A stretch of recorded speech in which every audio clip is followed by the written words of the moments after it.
새해 복 많이 받으십시오. 인사하시기 바랍니다. 우리나라가 참 좋은 것 같습니다. 1년에 새해가 두 번이 돼가지고요. 1월 1일 날 새해 복 받으라고 말씀하셨는데 그때 이루었던 이런 목적이 있다면, 만약 잊어버렸다면 다시 한번 일깨워서 설날을 맞이해서 놀라운 은혜 가운데 거한 여러분 되기를 주의 이름으로 축원합니다. 도둑질이 직업인 사람이 있었습니다. 이 사람이 신앙심이 얼마나 투철한지, 여러분, 주일 성수는 철저했습니다. 그리고 금요일에는 세 끼 모두 금식을 합니다. 대단하지 않습니까? 하루는 도둑 친구가 이렇게 말합니다. 여보게, 그렇게 열심히 교회를 다닐 바에 차라리 도둑질을 그만두게 라고 말을 하니까 그에 대한 대답이 이렇습니다. 주일 성수와 금식은 나의 신앙이고 도둑질은 내 직업일세, 신앙과 직업은 별개라네 라고 말을 했다고 합니다. 여러분, 우리의 생활이 이렇게 되지 않기를 간절히 소망합니다. 왜 일하지 않는가라는 책을 지은 이 찰스 콜슨 목사님이 계시는데요, 미국인들이 일하지 않는 이유를 뭐라고 말하고 있느냐, 미국인의 그릇된 신앙과 예배 속에서 있다는 것을 말하고 있습니다. 예배와 신앙을 따로 해석해버립니다. 그러니까 자기 나름대로 결론을 내리면서 신앙 따로 예배 따로 이렇게 산다고 합니다. 그래서 교회 와서는요, 항상 앞자리에서 기도하며 부르짖다가 교회를 나가서는 엉망으로 살아갑니다. 하나님이 없을 정도로 삶을 산다는 것을 보게 됩니다. 여러분 어떻습니까? 교회에서 예배를 통해 은혜를 많이 받습니다. 통성기도도 합니다. 그런데 끝나고 난 다음에 우리 모습 한번 돌아보시기 바랍니다. 얼마나 죄 가운데 거하고 있는지. 여러분, 예배와 우리의 삶은 같이 가야 됩니다. 하나님 말씀과 우리의 삶은 같이 가야 됩니다. 우리의 입술과 하나님을 찬양하는 것은 같이 가야 됩니다. 이것에 바로 하나님의 능력이 있고 복음이 능력있다는 사실을 믿으시기를 바랍니다. 왜 그러냐면 오늘 말씀 보게 되면 그 사실을 더욱더 잘 알 수 있는 말씀이 등장하고 있습니다. 우리 성도 가운데 치유가 없다는 사실을 좀 잘 알고 계십니까? 왜 치유가 없을까요? 하나님의 말씀과 우리의 생활이 다르기 때문에 그렇습니다. 하나님 말씀과 나의 신앙생활이 같다면 어떻게 되겠습니까? 반드시 치유의 은혜가 있음을 저는 믿고 알고 있습니다. 오늘 말씀을 통해서 이 예배의 은혜를 누리고 신앙이 동일화되어 복을 누리는 길을 걸어가는 우리가 되기를 간절히 소망합니다. 또 부탁하는 것은 이 말씀을 통해서 그런 생각을 가져요. 저 말씀 저 성도 들으면 참 좋겠다. 혹시 여러분 그런 분 계시는가요? 왜 저런 말씀을 하지? 여러분, 이런 말씀 하지 마시고요, 오늘 찬송한 모두 한 분 한 분 마음속에 말씀과 대면하시기를 바랍니다. 그 말씀이 나와 대면할 그때부터 능력이 임합니다. 여러분, 말씀이 나를 읽어가지 않으면 우리는 넘어지고 쓰러진 존재가 될 수밖에 없다는 사실을 꼭 기억하며 살아가시기를 바랍니다. 여러분, 이 시대를 보십시오. 어떤가요? 참 가슴이 아프지요. 정말 방향을 찾을 수 없는 시대가 오늘날의 시대가 되어버리고 말았습니다. 나라의 상황들, 그럼 비행기 사태들 보십시오. LA 산불 이야기 아시죠? 무수한 사람이 죽고 있고 피해를 보고 있습니다. 이 동남아에는요, 기상이온이 나타나가지고 추워 죽는 사람이 많이 있다는 것을 제가 들었습니다. 또 들어보게 되면 자기에 대한 상처가 참 많이 있고, 부부간의 상처, 성도 간의 상처, 더 나아가 교회 안에서도 수많은 상처를 받고 지냅니다. 우리의 육신이나 상처나 몸의 아픔으로 인해 고통이 많습니다. 여러분, 오늘 말씀 보게 되면 38년 동안 고통받던 병자를 우리 예수님은 치유해 주셨습니다. 바로 이것이 우리 가운데에서 나타날 하나님의 놀라우신 기적이고 은혜가 아니겠습니까?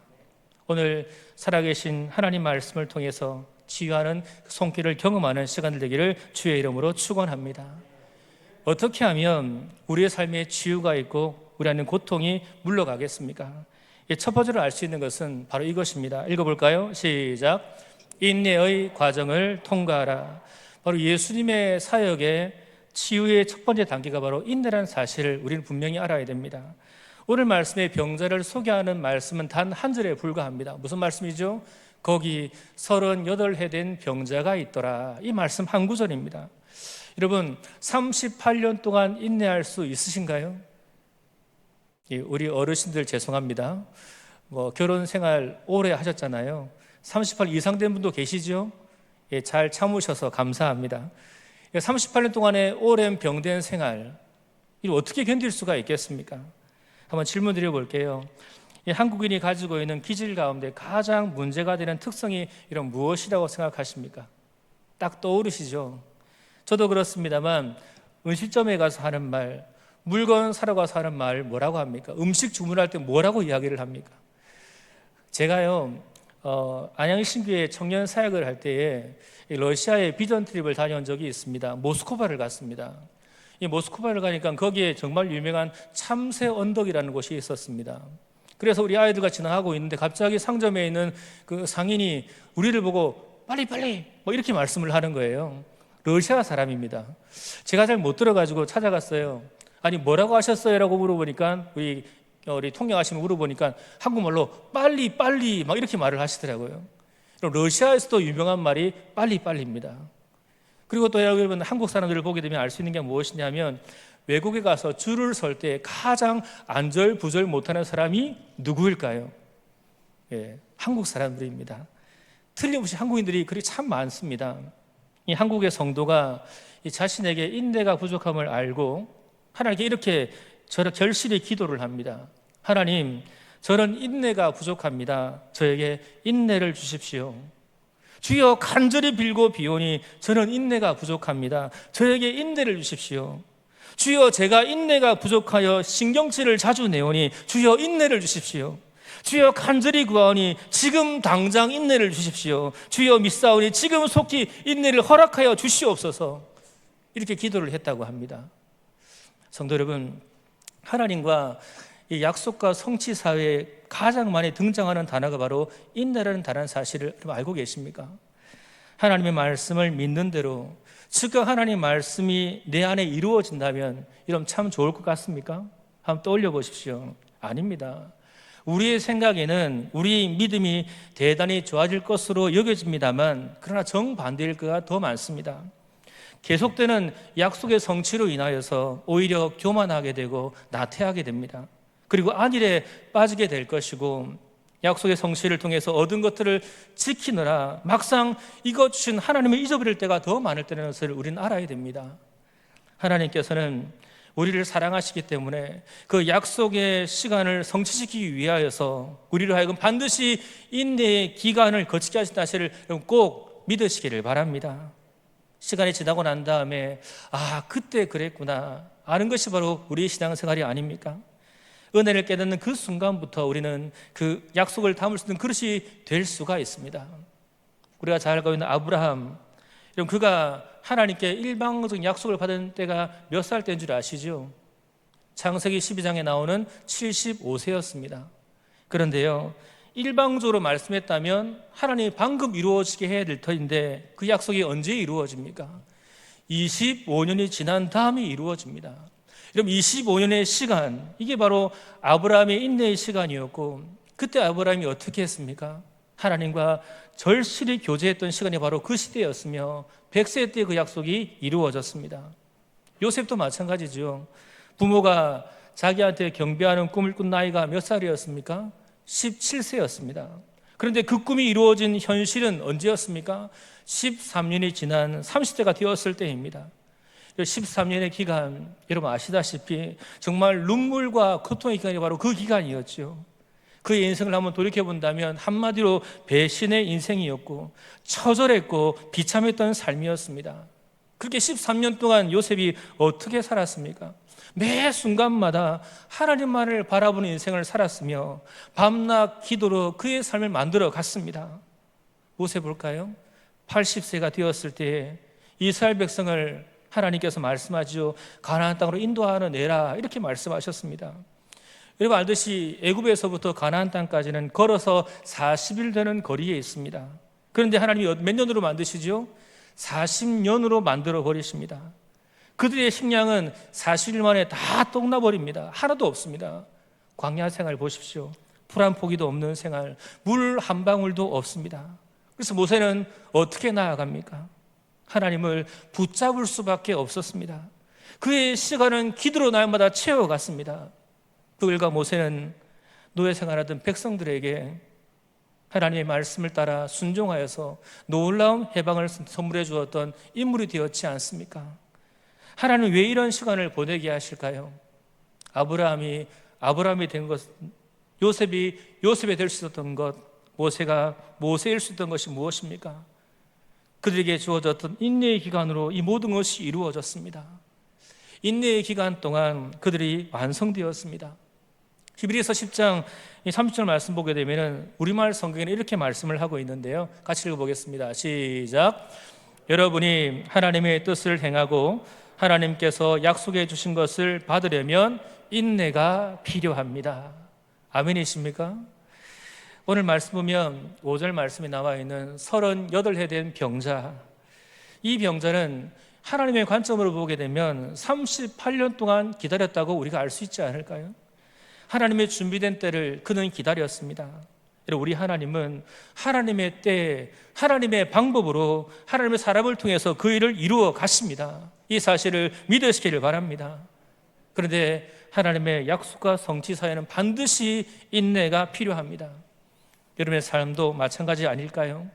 항상 살아가실 때마다, 기도할 때마다 하나님의 치유의 손길이 여러분 가운데 없었다면 인내하며 기다리시기를 소망합니다. 하나님의 치유의 손길로 여러분을 안으시고 인도하실 줄 믿습니다. 인내의 기간은 나에게 속한 것이 아니라 하나님께 속하여 있다는 사실을 믿으며 살아가십시오. 반드시 우리의 체질에 맞게 역사하실 줄 믿습니다. 그러나 중요한 것은요, 내게 주어진 인내의 기간이 얼마인가, 하나님의 약속이 내게 이루어질 때가 언젠가를 따지는 것이 아닙니다. 천지를 창조하신 하나님께서 지금 이 순간 나와 함께 하시는구나, 이 사실을 믿고 기뻐하는 우리가 되기를 주의 이름으로 축원합니다. 두 번째로 예수님의 치유의 두 번째 단계는 무엇이냐면 하나님의 때가 있음을 우리는 분명히 알아야 됩니다. 오늘 말씀에 나와 있는 38년 된 병자를 보십시오. 그는 움직일 수가 전혀 없었지요. 근데 왜 그곳에 그가 있었을까요? 여러분 잘 생각해 보실까요? 그는 움직일 수 없었기 때문에 그곳에 있을 필요가 없습니다. 그를 도와서 옮길 사람이 없기 때문에 그는 거기 있을 필요가 없죠. 근데 왜 있었습니까? 다른 사람들이 낫는 것을 보려고 있었을까요? 오늘 이 38년 된 병자의 모습을 보게 되면 배울 것이 너무나 많습니다. 그 많은 병가들이 낫는 것을 보고 그를 어떻게 그가 자신을 평가했을까요? 얼마나 절망 속에 거했겠습니까? 근데 그는 결코 절망하지를 않습니다. 절망했으면 그 자리에 분명히 없을 겁니다. 나도 여기 있으면 분명히 나을 거라는 확신, 이것이 아닐까요? 비록 나의 모습이 너무나 천대받았고 비천한 인생이지만 여기에 있기만 하면 분명히 나을 것이라는 믿음이 있었기 때문에 그는 거기에 앉아있는 것을 우리가 알 수 있습니다. 이 말씀 아시죠? 한번 같이 읽어볼까요? 시작. 범사에 기한이 있고 천하 만사가 다 때가 있나니. 전도서의 말씀입니다. 모든 목적이 이룰 때가 있다는 믿음이 바로 그 가운데 있음을 우리는 알 수 있습니다. 비록 베데스다 연못가에 스스로 뛰어들 능력이 없다 할지라도 그러나 하나님의 때가 될 그때 하나님이 친히 하나님의 방법으로 구원할 거라는 믿음이 그 가운데 있음을 우리는 알 수가 있습니다. 이 믿음이 38년 동안의 고통스러운 그였습니다만 그 영에 살아났던 이가 바로 이것이었습니다. 38년 동안에 있었던 그 많은 기간 동안 그의 마음이 정화가 되었고 항상 기대하며 고통의 생활을 했습니다마는 하나님의 때를 기다렸음을 우리는 분명히 알아야 됩니다. 우리에게도 분명한 것이 있죠. 많은 것을 바라보면서 비교하지 않는 여러분 되기를 소망합니다. 우리가 분명히 바라볼 것은 무엇입니까? 지금도 나의 삶에 역사하시고 나를 지켜보시는 하나님, 나의 힘 빠져버린 어깨를 만지신 예수 그리스도가 있음을 보시고 믿으시기를 소망합니다. 마침내 이 병자가 어떻게 됩니까? 그가 믿었던 대로 하나님의 때가 이르렀습니다. 예수님께서 친히 베데스다에 친히 나타나시죠. 그날을 1절 말씀 보게 되면 유대인의 명절이라고 이야기를 합니다. 여러분 그때는 지방에서도 다 찾아와서 그 자리를 다 메고 있는 사람이 엄청 많은 곳에 예수님이 가셨습니다. 근데 그 수많은 병자 가운데 수많은 사람 가운데 오직 예수의 시선은 누구에게 집중되고 있습니까? 오직 한 사람이었습니다. 하나님의 때를 기다리고 있었던 38년 된 병자, 그에게 눈이 꽂혔습니다. 예수님의 시선이 그에게 향하게 됩니다. 그리고 예수의 말씀이 이렇게 선포되기 시작을 하죠. 예수께서 그 누운 것을 보시고 병이 벌써 오래인 줄 아시고 이 시대에 내가 낫고자 하느냐, 이 말씀을 주고 계십니다.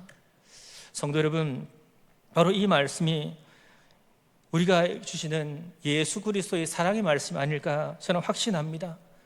병이 벌써 오래인 줄 아시고, 저는 이 말씀에 큰 은혜를 받았습니다. 병에 오래인 줄 아시고 여러분의 심령에 하나님을 향한 소원이 있습니까?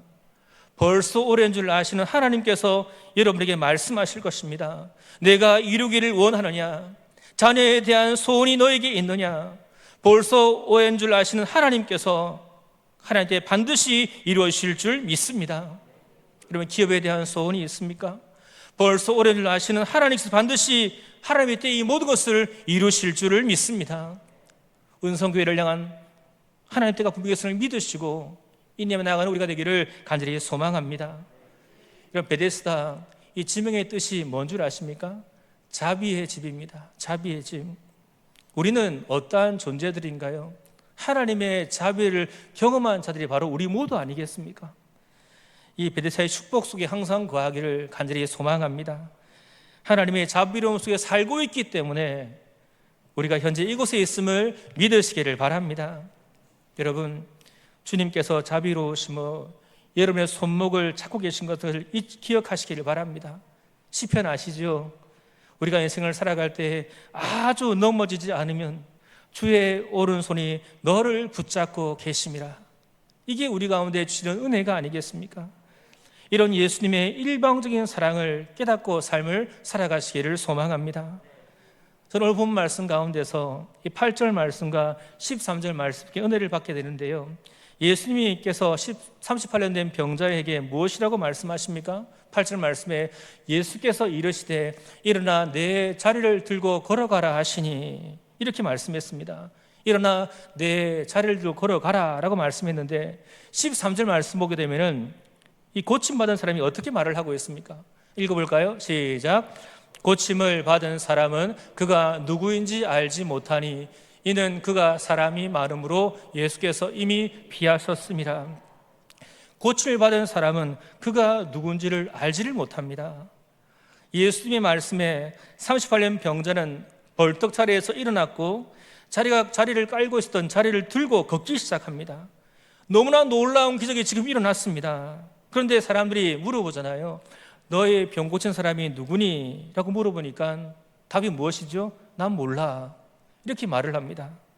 우리가 기대하는 답이 무엇일까요? 나를 낫게 한 분은 예수 그리스도이십니다. 이렇게 말을 해야 되는데 그럼 모릅니다. 이렇게 이야기를 합니다.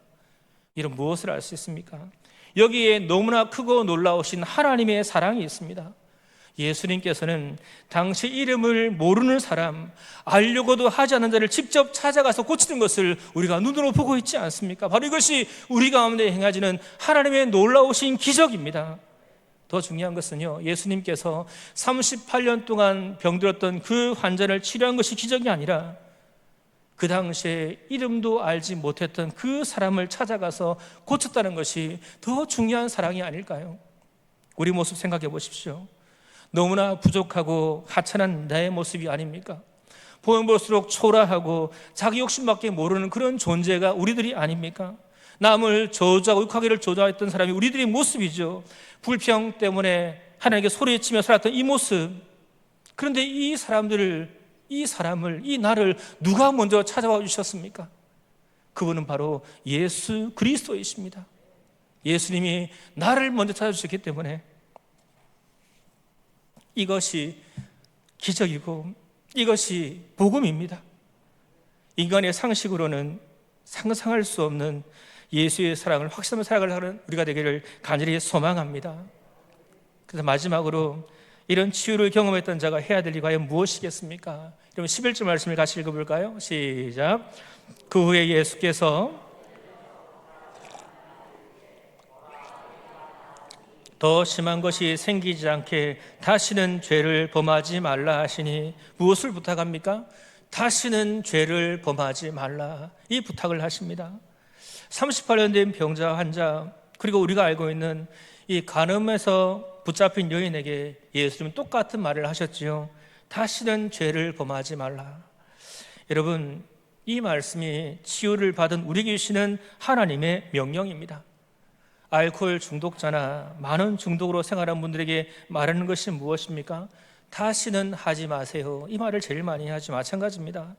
우리의 삶이 하나님 말씀에 다시는 나가서는 안 됨을 확신하시기를 바랍니다. 정말 여러분의 삶에 온전한 치유를 원하신다면, 여러분의 몸이 온전한 치유를 원하신다면 하나님과의 친밀한 교제 가운데 거하는 우리 인생이 되어야 될 줄 믿습니다. 계속적인 말씀 묵상과 기도가 끊어지면 안 됩니다. 이런 지난주에 특별 새벽 기도를 하셨지요. 각 교회마다, 저희 교회도 합니다만, 기도 운동하는 이유가 무엇입니까? 하나님의 교회를 위해, 주의 종들을 위해, 하나님의 치유를 위해 은혜를 기대하면서 나의 품은 뜻이 주의 뜻 되기를 원합니다 고백하며 기도했지 않습니까? 여러분, 기도를 놓치면, 말씀을 놓치면, 묵상을 놓치면 제일 먼저 죽는 것이 있습니다. 그것이 뭔 줄 아십니까? 우리 영이 죽어버립니다. 그 하나님을 만날 수가 없습니다. 그리고 죄를 지으며 살게 되는데요, 아무런 감각 없이 죄를 짓고 살아갑니다. 우리 모두 다시는 죄를 짓지 않기 위해서라면은 성령이 충만한 삶으로 전진하기를 주의 이름으로 축복합니다. 우리 예수님은 어떤 분입니까? 그분은 생명과 진리 나무시기 때문에 생명으로, 힘으로, 능력으로까지 된 우리들의 삶 속에 열매를 맺기를 원하십니다. 우리는 다시는 세상에 접붙임을 당하는 것이 아니라 하나님께, 예수님께 접붙임을 당하는 인생으로 살기를 주의 이름으로 축복합니다. 예수님이 빛이기 때문에 이런 말씀이 있죠. 말씀이 육신이 되어 우리 안에 거하심에, 한번 따라해 볼까요? 말씀이 육신이 되어 어디에 거합니까?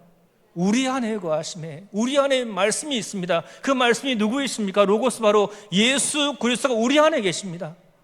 우리 안에 계시다면 우리 인생이 어떻게 바뀌겠습니까? 우리 안에는 모든 어두움 반드시 물러갑니다. 우리는 빛된 인생이 되며 은혜의 인생이 되며 능력이 됨을 믿으며 살아가는 우리가 되기를 소망합니다. 제가 어느 목사님께 들었던 이야기 한 가지를 나누며 말씀을 마무리하겠습니다. 스타일리스트 여러분 혹시 알고 계십니까? 이 직업은요, 이 머리를 손질해주는 직업입니다. 우리나라의 이 사람은 대표적인 탤런트나 모델의 머리를 꾸며주는 정말 잘 나가는 청년이 있었습니다. 그런데 예수를 믿지 않았습니다. 이 청년이 한 번은 이 컴패션이라는 단체가 있는데요, 이것은 불우한 어린이를 도와주는 단체입니다. 이 단체에서 인도로 봉사를 하러 갑니다. 이 청년이 해야 될 일은 그 아이들의 머리를 이발해주는 일이었습니다. 근데 알고 보니 그의 청년의 아버지가 목사님이었습니다. 대화 가운데 왜 예수를 믿지 않는가 물어보니까 아버지 때문에 예수 믿지 않는다고 말을 해요. 왜냐하면 아버지는 항상 교회를만 우선시하며 전혀 가정은 돌보지 않았고, 가정을 완전히 버린 아버지 목사님의 모습에 그는 상처를 받게 되었고, 평생 나는 예수 믿지 않겠다고 소리치는 사람이었으며 예수를 저주한 청년이었습니다. 너무나 가슴 아픈 그런 사연이었습니다. 이 청년이 인도의 땅에서 섬기는 중에 이 교회에서 두 아이를 만나게 됩니다. 아이들이 노는 모습과 예수님을 찬양하고 섬기고 노는 모습에 감동해서 아이들의 머리를 자르려고 했습니다. 근데 여러분, 이 머리를 자르려는 순간에 이 청년이 그만 그 자리에서 쓰러지고 말았습니다.